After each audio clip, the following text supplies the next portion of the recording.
जय श्री राम। बहुत बहुत स्वागत है आप सभी का एक बार फिर से आपके ही अपने YouTube चैनल पर। मैं पंडित आशीष शर्मा, गुरुवार गुरु ज्ञान ज्योतिष की पाठशाला।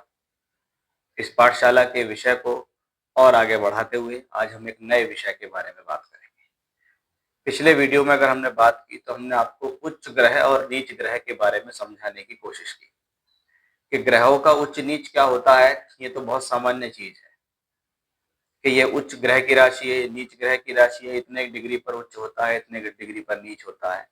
लेकिन उच्च और नीच को समझना ये किसी भी ज्योतिषी के लिए कोई बहुत बड़ा खेल नहीं है। अगर देखा जाए तो इसके अंदर बहुत बड़ी गहराई चाहिए, बहुत सारा एक्सपीरियंस चाहिए। क्या करें, कैसे करें, कितना करें।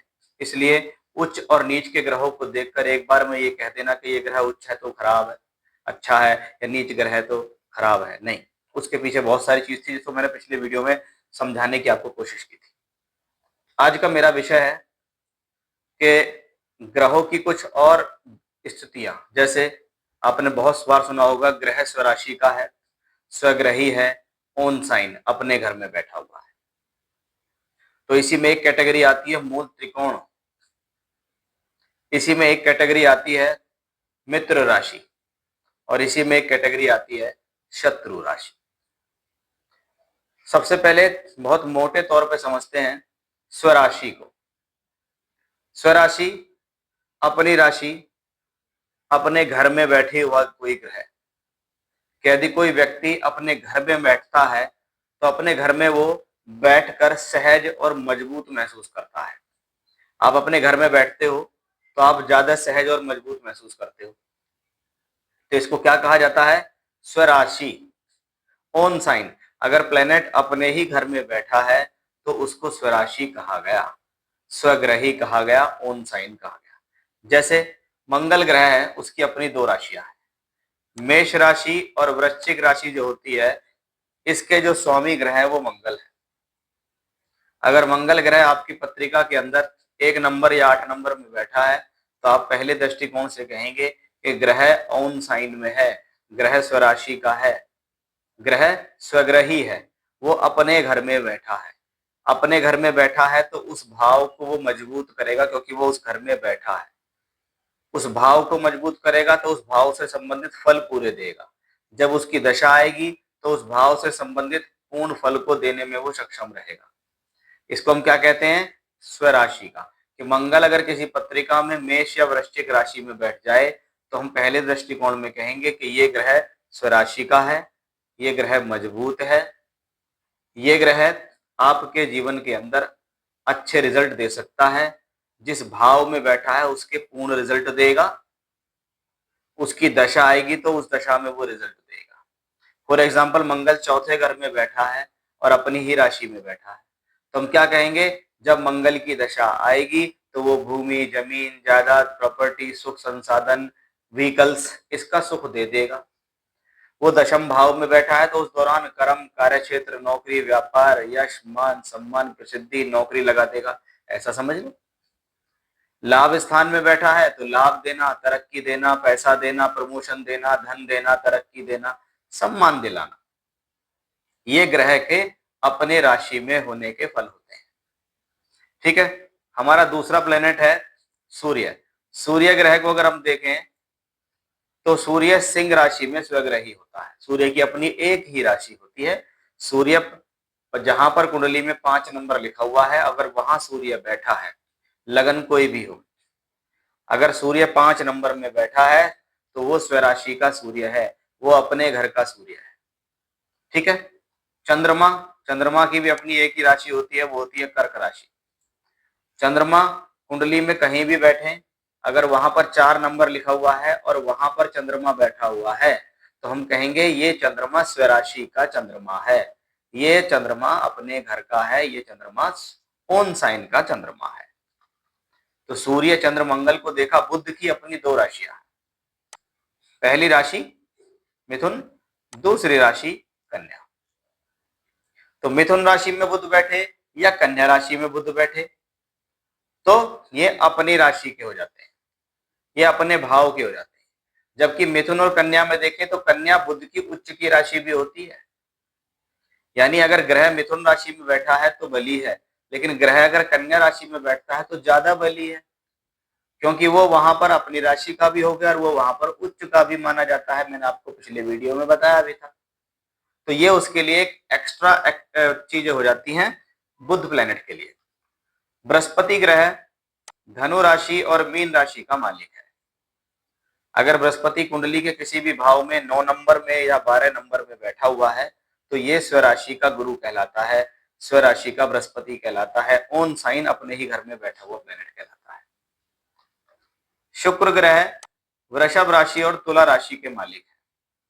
वृषभ राशि में शुक्र बैठ जाए, तुला राशि में शुक्र बैठ जाए, तो हम इसको क्या कहेंगे कि भाई ये जो प्लेनेट है आपके जीवन में शुक्र ग्रह वृषभ और तुला में स्वराशि का हो जाता है, यानी अपने ही भाव में बैठ जाता है, तो ये स्वराशि कहलाती है।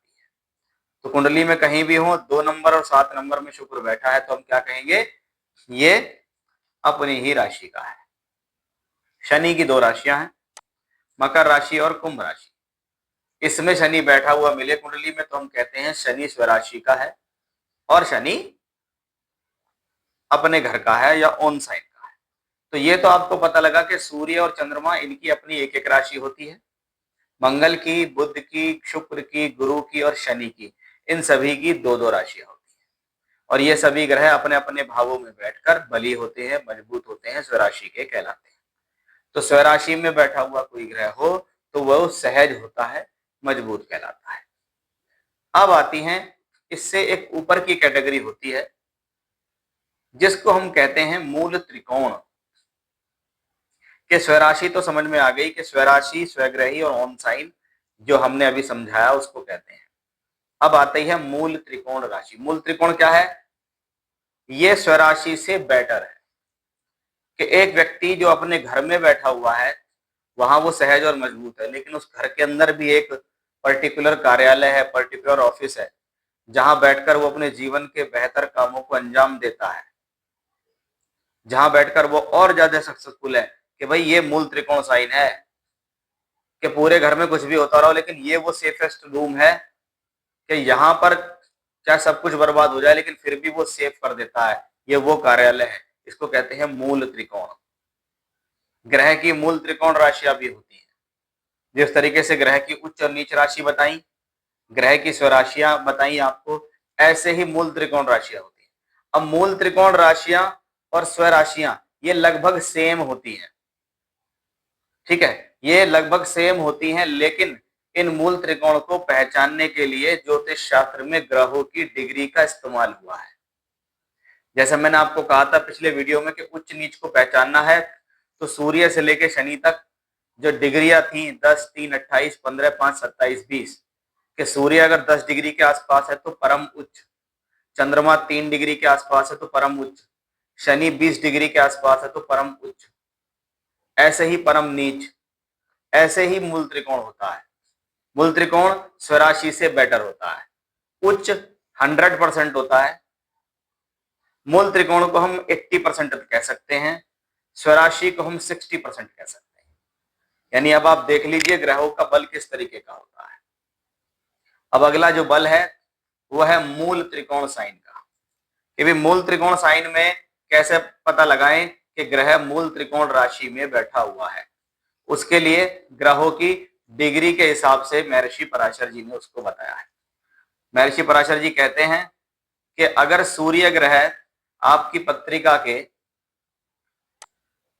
किसी भी भाव में 5 नंबर में बैठा हुआ है, इस बात को बहुत ध्यान से समझिए, सूर्य ग्रह किसी भी भाव में 5 नंबर की संख्या में बैठा है तो पहली नजर में देखकर उसे हम क्या कहते हैं, ये स्वराशि का है, ये अपने भाव में।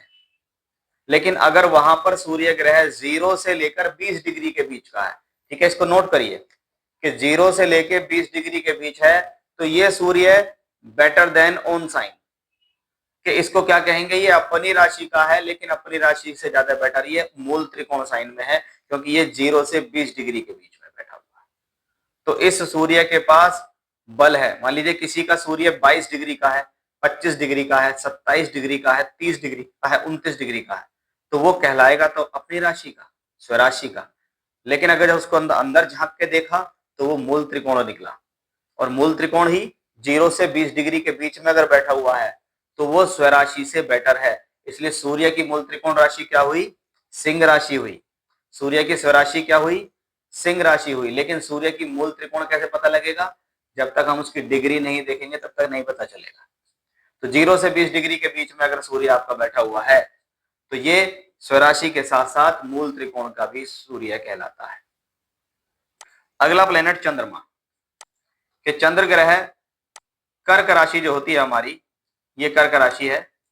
इस कर्क राशि में चंद्रमा स्वराशि का होता है, और इस कर्क राशि के अंदर अगर हम देखें तो यहां पर जो चंद्रमा है वो मूल त्रिकोण भी होता है।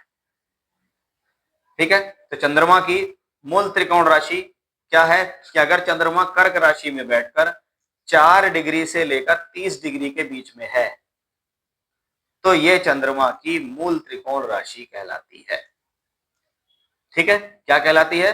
चंद्रमा की मूल त्रिकोण राशि कहलाती है। यानी बस शुरुआत में 0 से लेकर 4 डिग्री से कम में बैठा हुआ है तो चंद्रमा कर्क में नहीं होता है, वृषभ में होता है। यहाँ पर चंद्रमा अगर वृषभ राशि में बैठा हुआ हो तो वृषभ में, मैंने आपको पिछले वीडियो में बताया था कि वृषभ में उच्च का भी होता है और वृषभ में ही ये मूल त्रिकोण का भी होता है।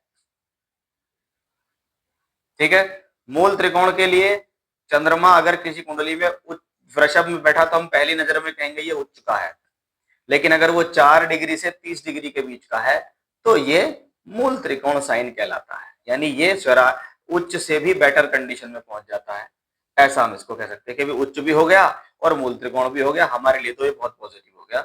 ये है चंद्रमा के लक्षण। अब आता है अगला प्लेनेट हमारा मंगल।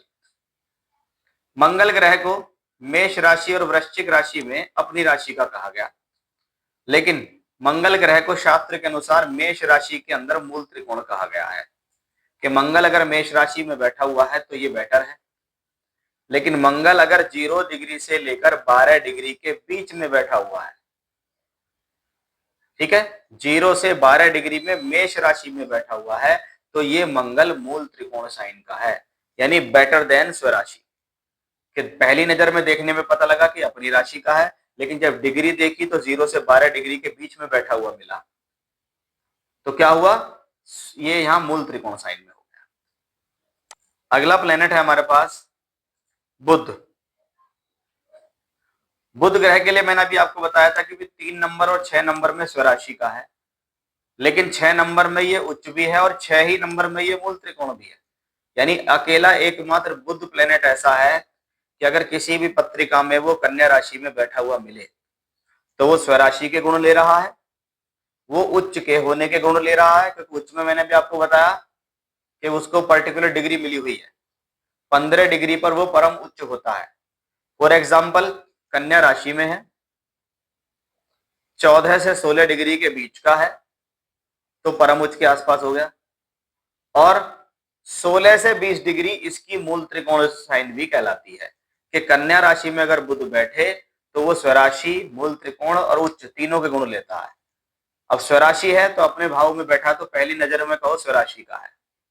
उच्च को पहचानना है तो परम उच्च की डिग्रियां याद रखो, 15 डिग्री परम उच्च होती है, और मूल त्रिकोण को पहचानना है तो 16 डिग्री से 20 डिग्री के बीच में बुध ग्रह को परम उच्च कहा गया है। मूल त्रिकोण कहा गया है 16 से 20 डिग्री के बीच में। हमारा अगला साइन आता है गुरु का। गुरु ग्रह की अपनी 2 राशि हैं, एक धनु राशि और एक मीन राशि। दोनों में गुरु अपने राशि स्वामी को होते हैं, लेकिन यहां धनु राशि में देखें तो बृहस्पति ओन मूल त्रिकोण होता है। अगर ये धनु राशि में 0 से लेकर 13 डिग्री के बीच में बैठा हुआ मिले तो हम कहेंगे कि बृहस्पति यहाँ स्वराशि के साथ साथ मूल त्रिकोण में भी है, इसलिए ये बृहस्पति स्वराशि से स्ट्रॉन्ग है क्योंकि ये मूल त्रिकोण साइन में बैठा हुआ है। ठीक है, अगला प्लेनेट है हमारा शुक्र ग्रह। अब शुक्र ग्रह की 2 राशियां हैं, वृषभ और तुला, लेकिन शास्त्र के अनुसार तुला राशि इसकी मूल त्रिकोण साइन है। तुला राशि में शुक्र बैठा हो और 0 से 10 डिग्री के बीच में बैठा हुआ हो तो हम कहेंगे शुक्र यहाँ स्वराशि के साथ मूल त्रिकोण राशि में बैठा हुआ है, यानी ये शुक्र स्वराशि से बली प्लेनेट है। अगला प्लेनेट है हमारा शनि। शनि मकर और कुंभ के मालिक हैं, लेकिन शनि अगर कुंभ राशि में बैठ जाते हैं तो ये इनकी अपनी मूल त्रिकोण राशि होती है। और यहाँ पर 0 डिग्री से लेके 20 डिग्री के बीच में अगर शनि कुंभ में बैठे हुए हैं तो ये स्वराशि नहीं, ये मूल त्रिकोण के शनि है, ये स्वराशि से बेटर होते हैं। तो अब तक हमने क्या सीखा? स्वराशि के ग्रह क्या होते हैं, उनको पहली नजर में देख के पहचान लो कि ये अपनी राशि का है। दूसरा हमने देखा कि स्वराशि में होते हुए भी वो मूल त्रिकोण होता है, तो उसके लिए भी पर्टिकुलर साइन होते हैं। जैसे सूर्य सिंह राशि में मूल त्रिकोण साइन भी कहलाती है। चंद्रमा वृषभ राशि में जहां वो उच्च के होते हैं वहां पर उसकी मूल त्रिकोण भी होती है। बुध ग्रह कन्या राशि में जहां वो स्वराशि, उच्च और मूल त्रिकोण तीनों हो सकते हैं। बृहस्पति ग्रह धनु राशि में मूल त्रिकोण होते हैं। शुक्र ग्रह तुला राशि में मूल त्रिकोण होते हैं और शनि ग्रह कुंभ राशि में मूल त्रिकोण के होते हैं। तो हमने देखा मूल त्रिकोण और स्वराशि। अब अगला हमारा रहस्य है, वो है मित्र और शत्रुता का, कि बहुत मोटी मोटी भाषा में हम कैसे समझे मित्र और शत्रुता। तो हमने कैटेगरी समझ ली, उच्च का प्लेनेट 100%, मूल त्रिकोण का प्लेनेट 80%, स्वराशि का प्लेनेट 60% और नीच का प्लेनेट काफी डाउन स्थितियों में पहुंच जाता है। ऐसे ही 2 कैटेगरी आती हैं जिसको हम कहते हैं मित्र राशि और शत्रु राशि। मित्र राशि का मतलब क्या है कि हम अपने मित्र के घर पे जाके बैठ जाएं तो हम सहज महसूस करते हैं, बहुत ज्यादा कंफर्ट तो नहीं करते, लेकिन हाँ चलो ठीक है, एक पॉजिटिव पॉइंट मिल गया कि मैं अपने मित्र के घर में बैठा हूं। और एक होता है शत्रु का घर, जहां बैठकर मैं अच्छा फील करता ही नहीं। तो मित्र वालों को क्या कहेंगे, 25% नंबर दे देंगे कि चलो मित्र की राशि में है तो 25% है, कुछ मजबूती है, मान सकते हैं। नीच वाले में है तो उसका कंफर्ट जोन नहीं। ठीक है, तो उच्च नीच मूल त्रिकोण स्वराशि इनको समझ लिया। अब समझते हैं मित्र और शत्रु को। देखिए, मित्र और शत्रु को समझने के लिए एक बहुत मोटा सा चैप्टर मैं आपको समझाता हूं। मैं मित्र और शत्रु को समझाने के लिए 2 कैटेगरीज बनाता हूं कि ये इसका मित्र है या इसका शत्रु है, ये इसका शत्रु है या इसका मित्र है। ये कैसे पता लगाए? वो ऐसे पता लगाइए कि आप 2 कैटेगरी बनाइए, एक देवताओं की कैटेगरी, एक दानवों की कैटेगरी। अब देवता और दानव दोनों एक दूसरे के दुश्मन है, एक दूसरे को दुश्मन मानते हैं। तो देवताओं की श्रेणी क्या है? सूर्य, चंद्र, मंगल और बृहस्पति, ये देवता हैं। क्या है? देवता। सूर्य, चंद्र, मंगल और गुरु। उसके अलावा शनि, राहु, केतु, शुक्र और बुध, ये क्या है? शत्रु हैं। शत्रु मतलब दानवों की कैटेगरी में लिया। अब इसमें मैंने जब आपको शुरुआत की थी क्लास पढ़ानी, तो मैंने आपको एक चीज उसमें बताई थी कि भाई बुध ग्रह जो है उसको ज्योतिष शास्त्र के हिसाब से चंद्रमा की अवैध संतान कहा गया, जिसको शुक्राचार्य ने पाला है। इसलिए बुध ग्रह एक तरफ देखा जाए तो, क्योंकि शुक्राचार्य दैत्यों के आचार्य हैं, उन्होंने उसका लालन पालन किया, इसलिए वो देवताओं की नहीं दैत्यों की श्रेणी में पहुंच जाता है। इसलिए बहुत मोटे तौर पर याद करने के लिए ध्यान रखो कि सूर्य, चंद्र, मंगल और गुरु ये आपस में मित्र हैं। शुक्र, शनि, राहु, केतु और बुध ये दानवों की कैटेगरी में है। अब देवताओं की दानव से नहीं बनती, देवताओं की दानवों से नहीं बनती। हम इसको ये मान सकते हैं कि ये दोनों एक दूसरे के कैटेगरीज में बैठते हैं। ठीक है, देवता दानवों की राशि में कंफर्ट फील नहीं करते, दानव देवताओं की राशि में कंफर्ट फील नहीं करते, ऐसा समझ। या इसमें ज्यादा नुकसान किसको होता है कि देवता अगर दानवों की राशि में पहुंच जाए तो अच्छे नहीं है। जैसे सूर्य ग्रह अगर शुक्र की राशि में बैठ जाए, वृषभ में या तुला में, तो कंफर्ट फील नहीं करता। शनि की मकर या कुंभ में बैठ जाए तो कंफर्ट फील नहीं करता। बुध की मिथुन और कन्या में बैठ जाए तो कंफर्ट फील नहीं करता। ठीक है, तो शुक्र की, बुध की और शनि की राशियों में जैसे सूर्य बैठ जाए तो कंफर्ट फील नहीं, ऐसे ही चंद्रमा बैठ जाए, ऐसे ही मंगल बैठ जाए और ऐसे ही बृहस्पति बैठ जाए, इसमें कुछ अपवाद भी हैं। जैसे आप कहेंगे कि शुक्र ग्रह तो मीन राशि में उच्च का होता है। यस, बिल्कुल उच्च का होता है, वहां उसको उच्च की कैटेगरी मानते हैं। लेकिन आप यह भी ध्यान रखिए कि वो शत्रु की राशि में उच्च का हो रहा है। इसलिए शुक्राचार्य के जो पूर्ण गुण है वो कहीं ना कहीं बृहस्पति से निर्मित है। जब आप आगे फलित करेंगे तो इस चीज को समझेंगे, क्योंकि ज्योतिष में चीजों को गहराई से समझना जरूरी है। अब मंगल ग्रह को मैंने कहा कि ये देवताओं की कैटेगरी है, और जबकि मंगल तो मकर राशि में उच्च का होता है, तो शनि की राशि में उच्च का हुआ। हाँ, वो उच्च का हुआ, उच्च के फल देगा। लेकिन जब धीरे धीरे करके आप फलित करने पहुंचेंगे तो आपको ये चीजें समझ में आएंगी, क्योंकि ये बहुत वाइड सब्जेक्ट है। अभी के लिए तो मैं सिर्फ एक बहुत मोटे तौर पे आपको कैटेगरी समझा रहा हूं कि कैटेगरी क्या कहती है, कि याद करने के लिए क्या कहें कि सूर्य के शत्रु कौन है, भाई शुक्र शनि बुध शत्रु है। चंद्रमा के शत्रु कौन है, भाई शुक्र शनि बुध शत्रु है।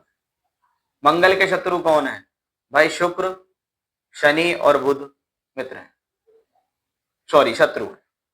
बृहस्पति तो मकर में तो नीच का ही होता है, तो बृहस्पति क्या हुआ, शुक्र की राशि में कंफर्ट नहीं, बुध की राशियों में इतना कंफर्ट नहीं, उसको थोड़ा बहुत एवरेज मान सकते हैं। लेकिन कैटेगरीज का ध्यान रखिए, क्योंकि ये मोटे मोटे तौर पर मैं आपको चीजें बता रहा हूँ। अब बहुत सारी चीजें आपको एक साथ याद रखनी पड़ती हैं, तब जाके आप किसी चीज का फलित कर पाते हैं। अब राहु केतु है, शुरू में ही मैंने आपको बताया था कि जो अमृत कलश का धोखे से पान किया राहु केतु ने, सूर्य चंद्रमा ने बताया। तो राहु केतु के कट्टर दुश्मन सूर्य चंद्रमा, के सूर्य या चंद्रमा की राशि में राहु या केतु बैठे तो वो कंफर्ट नहीं है। अब राहु केतु इन सबके शत्रु हैं। अब राहु केतु बृहस्पति की राशि में बैठ जाएं, मंगल की, सूर्य की, चंद्रमा में बैठेंगे तो उनका काम डिस्टर्ब करने का है। जबकि राहु केतु शुक्र की राशि में, शनि की राशि में, बुध की राशियों में हो तो ज्यादा कंफर्ट महसूस करते हैं, क्योंकि वो उनकी अपनी कैटेगरी। तो ये थी मूल त्रिकोण साइन, स्वराशि, मित्र और शत्रु कैसे पहचाने किसी भी हॉरोस्कोप के अंदर। इसकी पूरी तालिका बना लीजिए, उस तालिका को नोट कर लीजिए। आपको वो चीजें कंठस्थ होनी चाहिए कि जिस समय आप प्रेडिक्शन करेंगे तो वो चीजें आपको धीरे धीरे करके याद होनी चाहिए। याद होंगी तभी आप उसे अपने जीवन में ढाल सकेंगे, तभी आपको कुंडली देखने में आसानी होगी। तो ये था हमारा आज का विषय कि हम ग्रहों की इन स्थितियों को किस तरीके से पहचान सकते हैं और पहचानने के बाद उसको कैसे अप्लाई कर सकते हैं। जय श्री राम।